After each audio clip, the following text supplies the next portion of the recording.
யோவான் எழுதிய நற்செய்தி அதிகாரம் 8 இறை வசனங்கள் 12 முதல் 20 முடிய. மீண்டும் இயேசு மக்களை பார்த்து, உலகின் ஒளி நானே. என்னை பின்தொடர்பவர் இருளில் நடக்க மாட்டார், வாழ்வுக்கு வழிகாட்டும் ஒளியை கொண்டிருப்பார் என்றார்.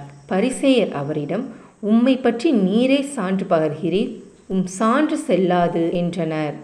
அதற்கு இயேசு, என்னை பற்றி நானே சான்று பகர்ந்தாலும் என் சான்று செல்லும். ஏனெனில் நான் எங்கிருந்து வந்தேன், எங்கு செல்கிறேன் என்பது எனக்கு தெரியும். நான் எங்கிருந்து வருகிறேன், எங்கு செல்கிறேன் என்பது உங்களுக்கு தெரியாது. நீங்கள் உலகப் போக்கின்படி தீர்ப்பு அளிக்கிறீர்கள்.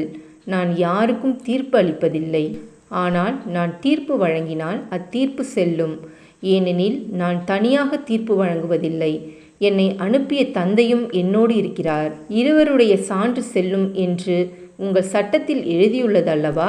என்னை பற்றி நானும் சான்று பகர்கிறேன், என்னை அனுப்பிய தந்தையும் சான்று பகர்கிறார் என்றார்.